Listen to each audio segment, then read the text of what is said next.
Madame, Monsieur, bonjour et bienvenue sur votre émission Juste un débat. Aujourd'hui, nous avons l'honneur de recevoir Madame Laurence Mangomazoro, épouse Ndon, ministre gabonais de la communication et des médias.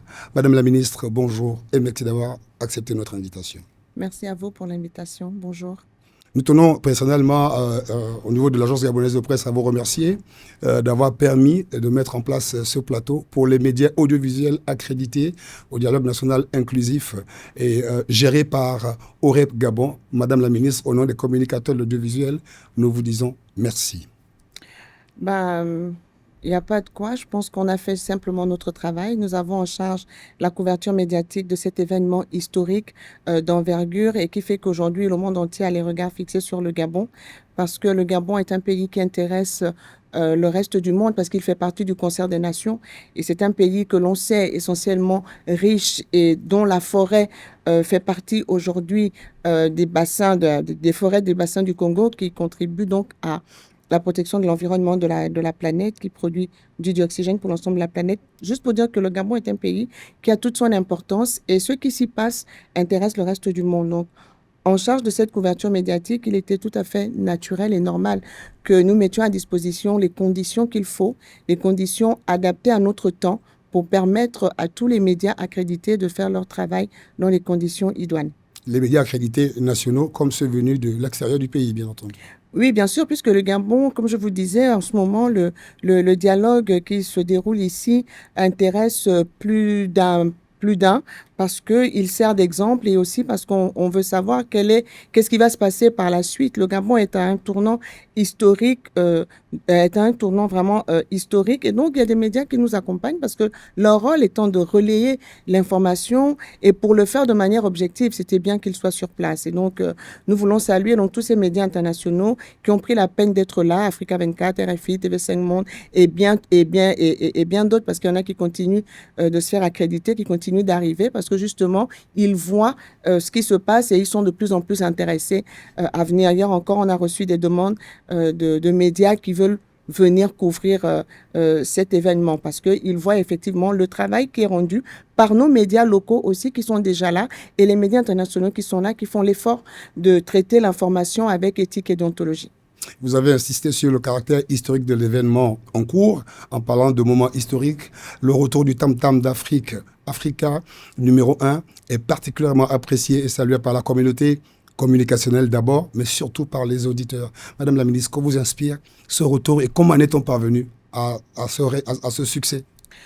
Alors, on sait tous, on a tous à l'esprit ce qui s'est passé dans ce pays le 30 août 2023, où nos militaires, à travers le Comité pour la transition et la restauration des institutions, ont décidé de mettre un terme à un régime qui conduisait notre pays véritablement dans le chaos. Et la malgouvernance dans notre pays a été l'objet, s'est matérialisée quelque part par l'extinction d'Africa numéro 1. Cette radio qui avait pignon sur rue, qui faisait la fierté de l'ensemble du continent et même au-delà, s'est tue simplement par la malgouvernance. Et donc, le président de la transition, le général de brigade Brice Clotaire Oligui Nguema, qui, à la tête du CTRI, avec l'ensemble du CTRI, a pour mission de rendre au Gabon et aux Gabonais leur dignité, a vu dans cette restauration d'Africa numéro 1 un symbole très fort du retour du Gabon sur la scène internationale et du retour de la dignité des Gabonais, tant Africa numéro 1 faisait notre fierté. Donc, il nous a instruit de faire revivre cette radio parce qu'il faut dire que depuis que la radio s'est éteinte,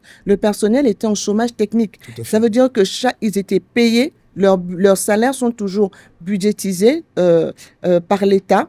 Et donc, ils étaient versés tous les 4 mois. Là, nous sommes repartis vers la mensualisation. Et donc, le président nous a instruit simplement de les remettre au travail. Oui. Et nous avons donc conçu ce projet pilote en nous disant que pendant ce dialogue, qui est un moment comme je n'ai cessé de le dire, historique, un moment important de l'histoire de notre pays. Nous aurons le monde entier qui aura les regards fixés sur le Gabon. C'était l'occasion pour que le Tam-Tam d'Afrique refasse son retour à la fois sur la scène nationale et sur la scène internationale. Donc nous sommes heureux de voir que ça se passe et que Africa numéro 1 n'a pas perdu de sa superbe et qu'ils continuent de faire leur travail avec le professionnalisme qui a fait la réputation de cette radio. Donc, on est heureux de retrouver les anciens qui sont là, mais il y a aussi le passage de témoin qui va se faire avec une nouvelle génération parce que la radio va s'adapter au temps, au temps dans lequel nous sommes, au contexte du moment. Oui. Madame la ministre, vous avez parlé de Africa numéro 1 qui revient, nous en sommes tous heureux, mais il faut relever qu'elle a le soutien, cette radio, de la doyenne des doyennes, Radio Gabon, dont la fréquence est utilisée par Africa numéro 1. Comment s'est opérée cette alchimie entre la légendaire Radio Gabon et la mythique Africa numéro 1? Vous voyez bien qu'on a deux radios d'envergure. On a Radio Gabon qui est le premier média de la République gabonaise. Radio Gabon émet depuis novembre 1959. Donc, c'est la mère de toutes les radios, c'est la mère de tous les médias ici au Gabon.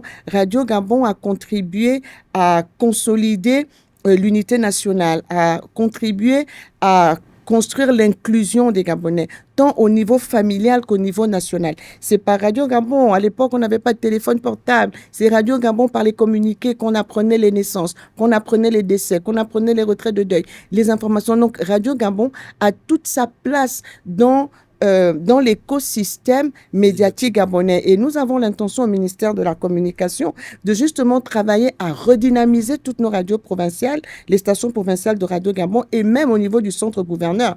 Nous allons travailler aussi à redonner à Radio Gabon de sa superbe. Il y a beaucoup de travaux à refaire au niveau des infrastructures. On doit adapter les studios, on doit rééquiper, réapporter du matériel. Nous allons faire tout cela avec Radio Gabon qui est toujours là et qui, donc, dans ce projet pilote de relance d'Africa numéro 1, a accepté de céder des plages, de faire du décrochage pour permettre à Africa numéro 1 d'émettre sur sa fréquence. Parce que Africa numéro 1, porté par Radio Gabon, c'est le Gabon qui gagne. C'est chacun de ces médias qui gagne en visibilité, c'est chacun de ces médias qui gagne en notoriété. Et au Gabon, vous savez, pendant longtemps, les Gabonais ont été opposés les uns aux autres. Quand les Gabonais se regardaient, tout de suite, il y avait de la concurrence, de la rivalité. Et certains ont voulu établir cette rivalité entre Africa numéro 1 et Radio Gabon. Et nous avons construit ce projet pilote pour dire qu'il n'y a pas de rivalité, qu'il n'y en a jamais eu et qu'il n'y en aura jamais. Parce que Radio Gabon a une vision nationale,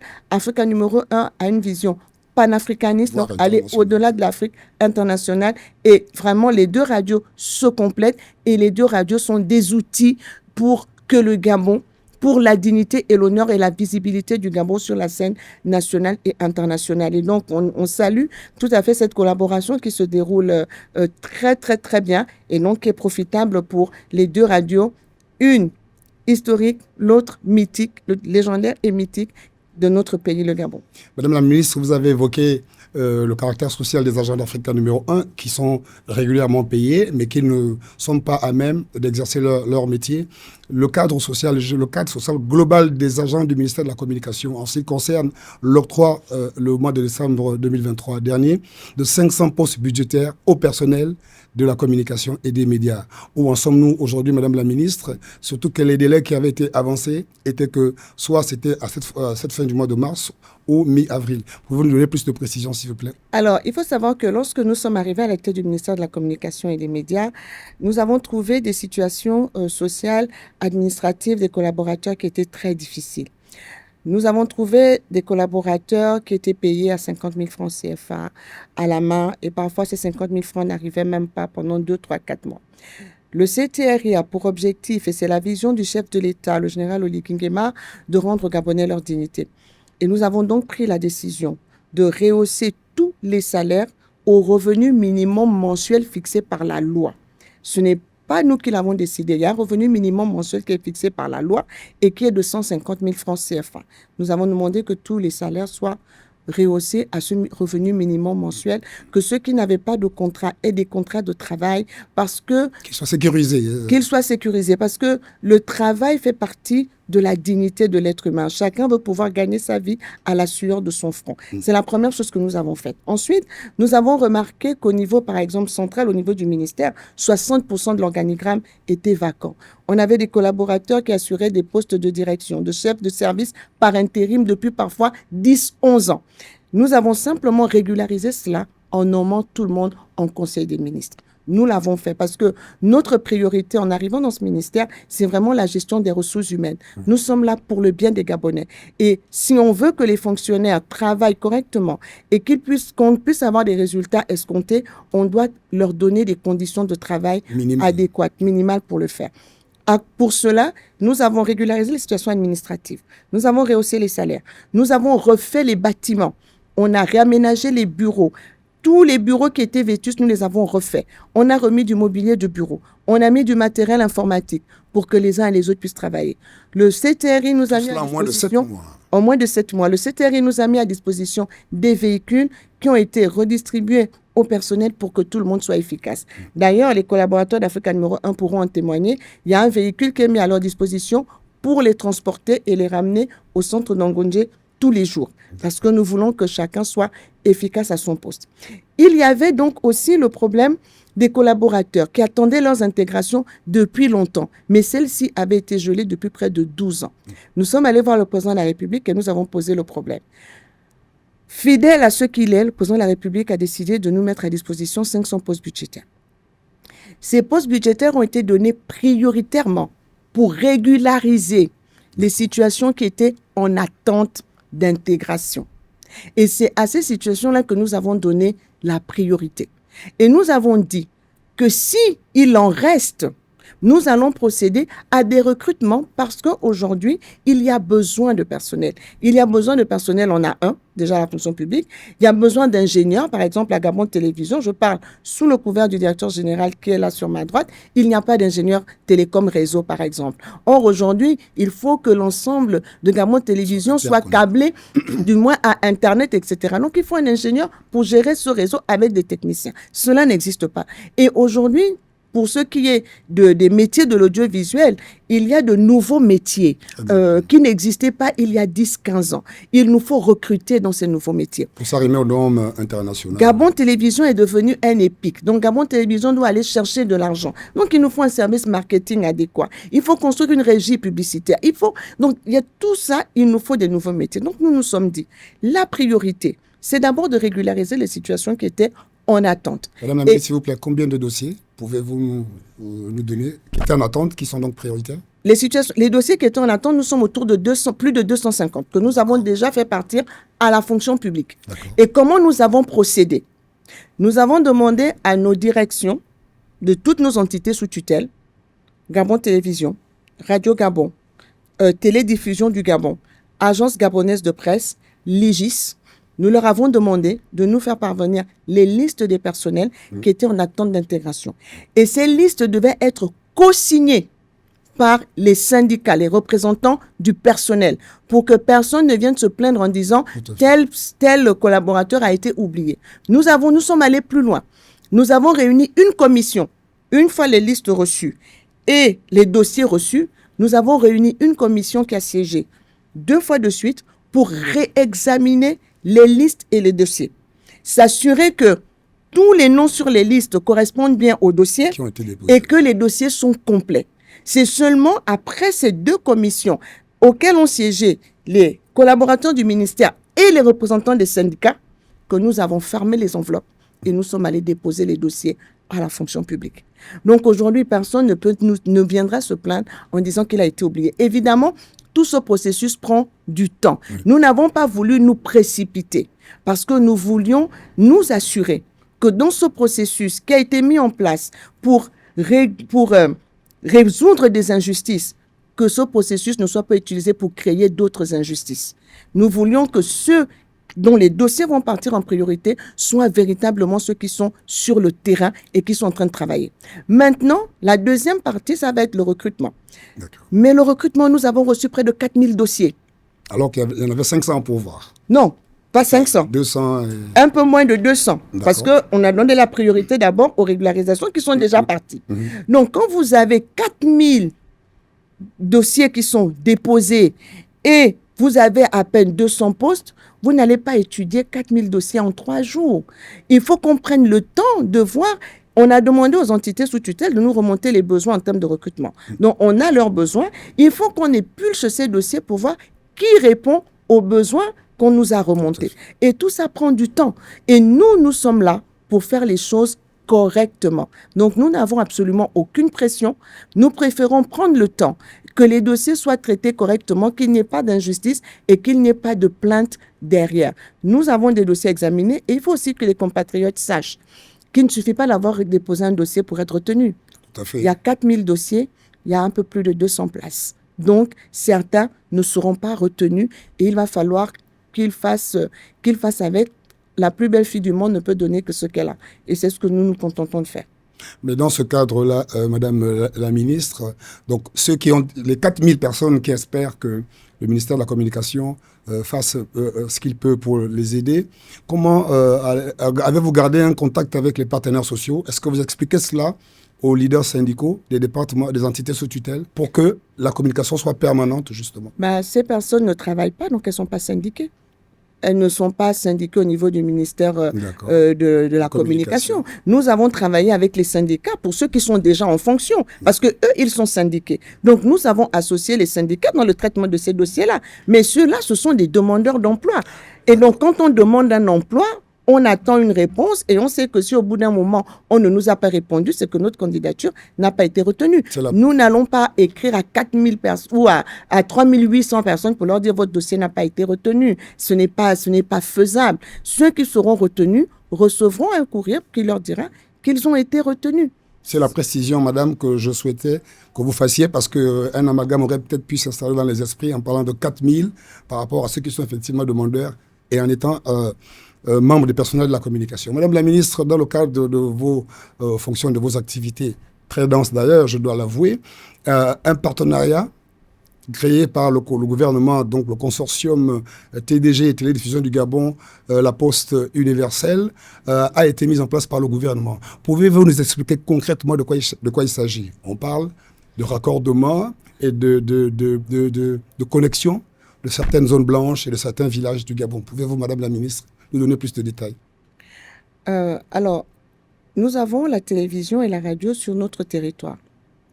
Malheureusement, la télévision, la radio, il y a aussi Internet et même la téléphonie mobile, ne couvrent pas l'ensemble du territoire.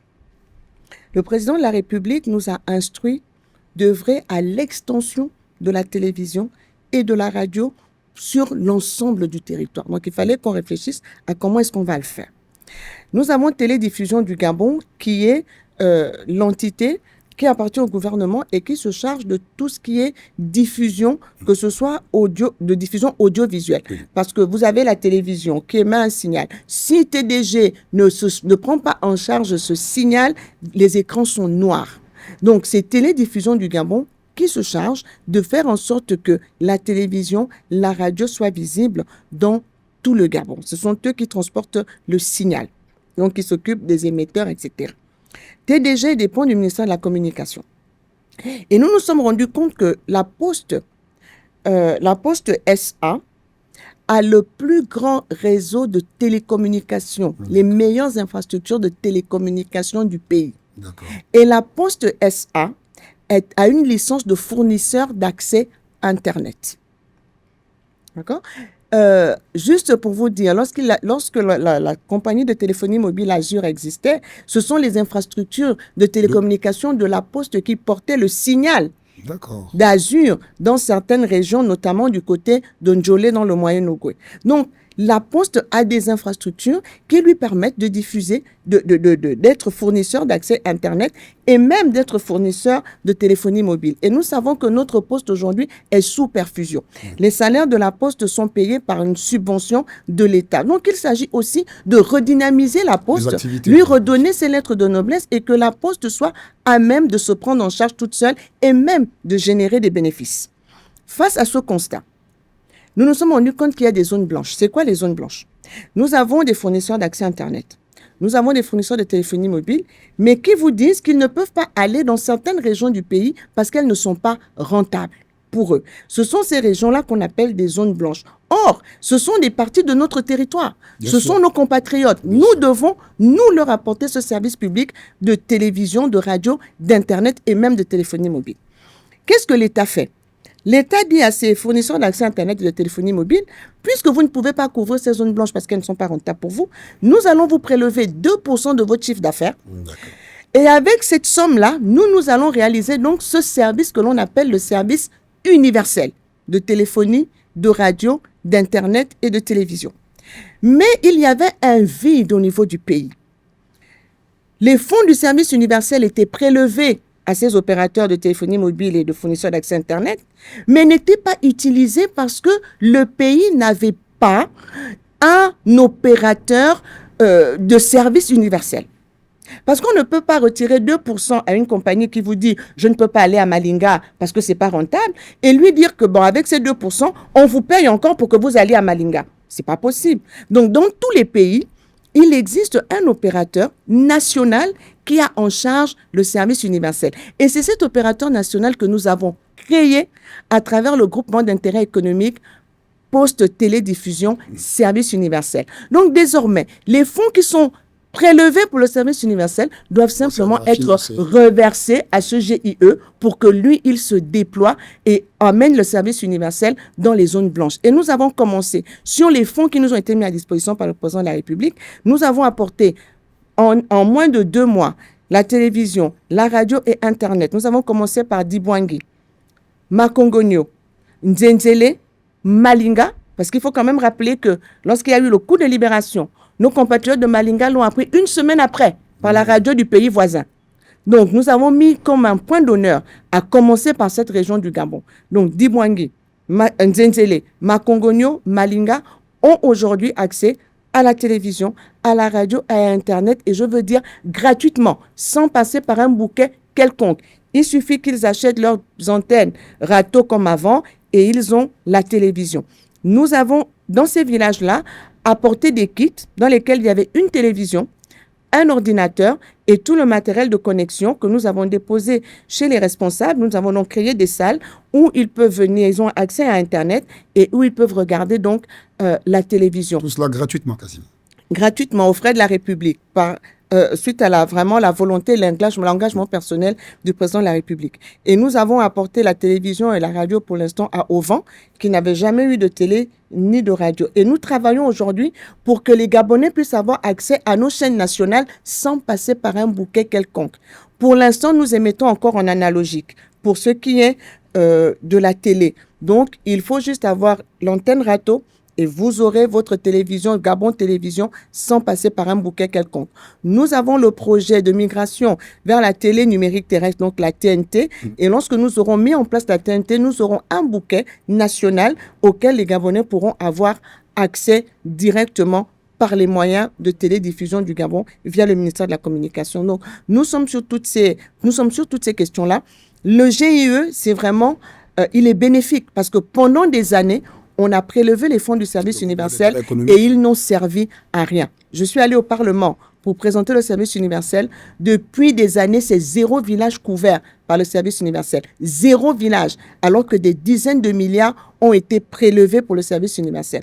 Aujourd'hui, il y a un opérateur national en charge du service universel. C'est le GIE, Poste SA, Télédiffusion du Gabon, service universel. Et donc, nous avons commencé cette couverture et nous ambitionnons de couvrir 100 villages minimum d'ici la fin de l'année 2024. Vaste chantier, Madame la Ministre, et nous vous souhaitons toute la réussite du monde pour le bonheur de nos populations, surtout celles de l'arrière-pays. Un célèbre quotidien, ancien quotidien national, Gabon Matin, produit de l'agence gabonaise de presse, se propose avec les dirigeants de revenir à la périodicité de quotidien. Madame la Ministre, en tant que responsable du département de la communication, quel est votre avis sur l'éventualité d'un retour de Gabon Matin pour le statut de quotidien? Alors, beaucoup de Gabonais ne savent pas qu'aujourd'hui, le quotidien, le journal gouvernemental, c'est Gabon Matin. Le premier, oui. Ce fut le premier. Ensuite, il a changé de nom. Et la structure qu'il a remplacée a été privatisée. Et donc, Gabon Matin est revenu. Aujourd'hui, Gabon Matin, c'est le journal gouvernemental. Mais quand nous sommes arrivés à la tête du ministère, c'était un hebdomadaire. Au mois de janvier, je pense, il est devenu un bi-hebdomadaire. Il paraît 2 fois par semaine. Ça pose un problème pour le traitement de l'actualité. Par exemple, lorsque nous avons des conseils des ministres le vendredi, Gabon Matin ne paraît pas le samedi. Si nous avons un conseil des ministres mardi, Gabon Matin ne paraît pas le mercredi. Donc, on aura du mal à y publier, par exemple, le communiqué du Conseil des ministres. Donc, ces informations gouvernementales qui doivent être publiées en priorité par Gabon Matin, parce que c'est le journal gouvernemental. Nous avons l'ambition d'en faire un quotidien et un journal d'annonce légale pour qu'il reprenne toute sa place, la place qui lui revient dans l'écosystème de la presse nationale. Oui, nous avons trouvé des dettes, comme dans la plupart des entités. Il y a des dettes. Nous travaillerons avec le soutien du président de la République qui a toutes ces questions à cœur pour voir comment éponger ces dettes-là, parce qu'il est tout à fait dans le bon sens, c'est le bon sens des choses que Gabon Matin devienne un quotidien. Le journal gouvernemental ne peut pas être un bi-hebdomadaire. Il faut absolument qu'il devienne un quotidien pour une meilleure gestion même de la communication gouvernementale. Il nous faut des médias écrits, de la presse écrite, et celui que nous avons, c'est Gabon Matin. Nous avons Gabon Télévision, qui est un média public, et pour ce qui est de la presse papier, notre média public, c'est Gabon Matin. Il est urgentissime qu'il devienne un quotidien pour une meilleure communication gouvernementale. Madame la ministre, la périodicité de quotidien renvoie à une débauche d'énergie extraordinaire, et naturellement un personnel supplémentaire, parce que c'est tous les jours qu'il faudra être dans les kiosques. Ça fait que le statut des agents de Gabon, de l'agence gabonaise de presse, devrait quand même être sécurisé. Par exemple, ceux qui terminent tard le soir, est-ce qu'on leur accordera des facilités de déplacement pour pouvoir être au bureau et rentrer à la maison pour pouvoir faire le travail requis? Alors, par rapport à l'agence gabonaise de presse, nous avons une autre vision. L'agence gabonaise de presse, nous voulons qu'elle reste dans son statut d'agence. C'est une agence qui a été florissante. Beaucoup ne savent pas, moi la jeune génération, moi je l'ai su parce que je suis arrivée dans le milieu, lorsqu'il y a eu le coup d'État en Guinée équatoriale qui a renversé le président Mathias Nguema et qui a porté au pouvoir le président Teodoro Obiangema Mbanzwa, la dépêche qui a fait le tour du monde pour annoncer cet événement venait de l'agence gabonaise de presse. AGP. C'est l'AGP qui a émis cette dépêche, qui a fait le tour du monde pour annoncer que quelque chose de grave et d'important venait de se passer en Guinée équatoriale. Donc, c'est une agence qui a eu ses lettres de noblesse. Malheureusement, au fil du temps, avec des problèmes de gouvernance, elle a dû se doter d'un outil qui est Gabon Matin pour essayer de jongler. Mais nous allons mettre de l'ordre dans tout ça. Donc, l'agence gabonaise de presse va se concentrer sur son métier d'agencier avec aujourd'hui de nouveaux services comme AGP audiovisuel, parce qu'aujourd'hui, les agences de presse, tout le monde va sur l'audiovisuel. Mais il faut que l'agence gabonaise de presse redevienne une agence de référence pour pouvoir sourcer l'information. Nous avons un problème de sourçage de l'information au niveau du Gabon. Ça, c'est un autre dossier parce que nous avons beaucoup de personnes dans l'écosystème qui se disent journalistes, mais formés sur le tas. Et donc, il y a un souci dans le traitement de l'information qui n'est pas sourcé. Et on a comme l'impression que l'information, c'est devenu plus un colportage de ragots que d'informations véritablement sourcées. Donc, il faut aujourd'hui que, quand une information sort et qu'on voit dépêche AGP, on baisse la garde. On dit l'information est sourcée. C'est comme aujourd'hui, quand on veut une information de la France ou d'un autre pays, quand on voit dépêche Reuters, on se dit, OK, c'est bon, ou dépêche AFP. Donc, il faut que l'agence gabonaise de presse retrouve ses lettres de noblesse en tant qu'agence de presse en charge du sourçage de l'information. Ça, c'est un fait. Maintenant, pour ce qui est de Gabon Matin, l'AGP qui gère encore Gabon Matin nous a fait parvenir une liste de ses besoins en termes de recrutement. Ils nous ont fait parvenir une liste pour les régularisations. Donc, nous allons en tenir compte dans les recrutements qui arrivent pour que vous ayez le personnel que vous avez demandé pour ce que vous avez à faire. Et maintenant, il faut aussi savoir que dans le service public, il y a toujours une part de sacrifice. On ne peut pas vous garantir aujourd'hui qu'on va vous donner des mesures où vraiment tout sera beau. Ce serait vous mentir et ça, je ne sais pas faire. Nous faisons avec ce que nous avons pour le moment. Si nos moyens nous permettent de donner un véhicule à tout le monde, on le fera. Mais si les moyens ne nous le permettent pas, on fera avec ce qu'on a. Mais l'objectif aujourd'hui, c'est que nous avons un pays à reconstruire. Nous avons un pays qui vient de très, très, très loin. Et notre objectif à tous, c'est que le Gabon retrouve ses lettres de noblesse, que le Gabon retrouve sa dignité et que le Gabon soit à nouveau digne d'envie aux yeux du monde et des nations amies. Et pour ça, chacun doit y mettre du sien. Entre patriotisme et sacrifice, Madame la ministre Laurence Ndong, ministre de la Communication et des Médias, nous a fait l'honneur de venir participer à notre émission. Madame, Messieurs, c'est fini pour Justin Débat. Nous nous retrouvons la prochaine fois.